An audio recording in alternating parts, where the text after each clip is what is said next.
Payg'ambarimiz sollallohu alayhi vasallam tog'ning yuqorisida turishga amr qilgan kamonchilar guruhi g'animat ilinjida payg'ambarning buyruqlariga xilof ravishda o'z joylarini tark qildilar.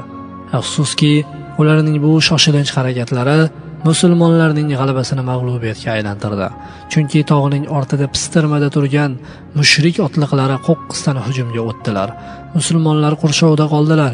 Musulmonlar o'z saflarini parchalanayotganini ko'rib, payg'ambar alayhisalom atroflariga to'plana boshladilar. Shu payt Mus'ab payg'ambarga yetishi mumkin bo'lgan buyuk xatarni sezib, bayroqni baland ko'targan holda uni hilpiratib, qattiq ovozda takbir aytishlik bilan dushman e'tiborini o'ziga qaratmoqchi bo'ldi. Uning maqsadi dushmanni payg'ambardan uzoq qilib, o'zi tomon qaratish bilan u zotning muborak jonlarini saqlab qolish edi. Mus'ab yakka o'zi xuddi katta bir qo'shindek jang qila boshladi. Bir qo'li bilan bayroqni tutib, ikkinchi qo'lida qilich ko'tarib dushmanni savalardi.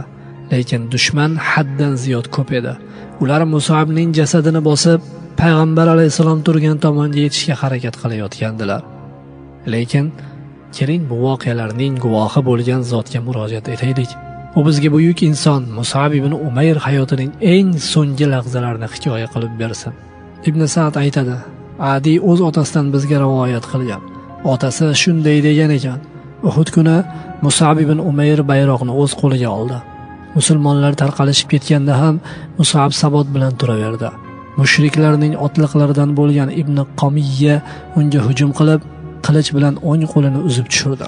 Mus'ab esa "Va ma Muhammadun illa rasulun qad halat min qablihi ar-rasul" deb bayroqni chap qo'liga oldi. So'ngra boyagi mushrik unga yana bir bor hujum qilib, chap qo'lini ham kesib tashladi. Ikki qo'lining tirsagidan tepa qismi qolgan Mus'ab o'sha kesik qo'llari bilan bayroqni ko'ksiga siqib, yuqorida zikr qilingan so'zlarni yana aytdi va bayroqni ko'tarishda davom etdi. Haligi mushrik Mus'abga 3-bor tashlanib, ko'ksiga nayza sanchidi. Mus'ab bayroq bilan birga yiqildi. Mus'ab bayroq bilan birga yiqildi. Shahodatning gavhari va shuhadolarning yulduzi yerga quladi. Fidoilik va iymon jangida buyuk jasorat ko'rsatganidan so'ng yerga quladi. U agar o'ldirilsa, himoyachilar va mudofaachilarsiz qolgan payg'ambar alayhisalomni mushriklar qatl qilishlari uchun yo'l ochiladi deb qattiq xavfsiragan edi. Shu sabab payg'ambar alayhisalomga muhabbatining cheksizligidan va u zotga yetishi mumkin bo'lgan zarardan qo'rqib, qo'lini uzib tashlayotgan qilich zarbasidan so'ng o'zini tinchlantirib, "Va ma Muhammadun illa rasulun qad halat min qablihi ar-rusul", ya'ni Muhammad alayhisalom payg'ambardir xolos. Undan oldin ham payg'ambarlar o'tgan derdi.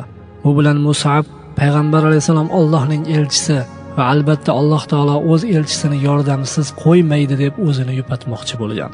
Bu kalimalar Mus'ab ularni takror aytgandan so'ng uning vafotidan keyin oyat bo'lib nozil bo'ldi. Muhammad alayhissalom payg'ambardir xolos. Undan oldin ham payg'ambarlar o'tgan. Mabodo u o'lsa yoki o'ldirilsa, ortingizga, ya'ni kufrga qaytib ketasizmi? Kimki ortiga qaytsa, Allohga sira zarar yetkaza olmaydi. Alloh shukr qilguvchilarni mukofotlaydi. Uzoq davom etgan jang tugagandan so'ng Mus'ab ibn Umayrning jasadi pokiza qoniga bo'yalgan yuzini tuproqqa burkangan holatda topildi. Go'yo payg'ambar alayhisalomga yetishi mumkin bo'lgan yomonligini ko'rib qolishdan qo'rqib, yuzini tuproqqa burkab yotar edi. Yoki go'yoki payg'ambarini mushriklardan himoya qilish vazifasini nihoyasiga yetkazib, payg'ambar alayhisalom najot topganliklarini ko'rib xotirjam bo'lmasdan ilgari shahid ketganligidan hijolat bo'lganday yuzini tuproqqa burkab yotar edi. Payg'ambar alayhisalom va u zotning ashablari jang maydonida qurbon bo'lib yotgan shahidlarning jasadlarini dafn qilishga kirishdilar. Mus'ab ibn Umayrning jasadi tepasida qattiq ko'z yoshlar to'kildi.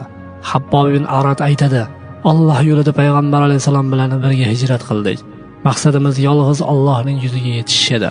Bas bizning ajr mukofotimiz Allohning zimmasida bo'ldi.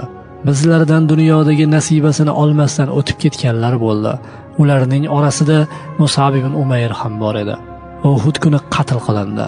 Uni kafanlash uchun eski bir matodan o'zga narsa topilmadi.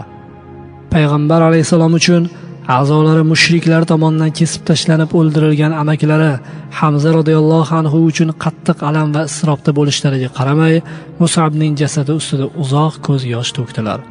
Jang maydoni payg'ambar alayhisalom ashablari va do'stlarining jasadi bilan liq to'la bo'lishiga qaramay, payg'ambar alayhisalom aynan o'zlarining eng birinchi elchilari jasadi tepasida turib, muborak ko'zlari jiqqa yoshga to'lgan holda dedilar: Mo'minlar orasida Allohga bergan ahdiga sodiq kishilar bordir.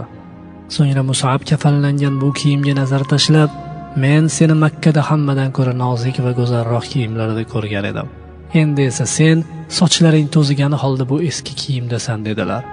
Jang maydoniga ko'z tashlab, barcha shahid ketgan Mus'abning birodarlariga qarata payg'ambar alayhisalom aytdilar: Albatta Rasululloh qiyomat kuni sizlarni Allohning huzurida shahid ekanligingizga guvohlik beradi.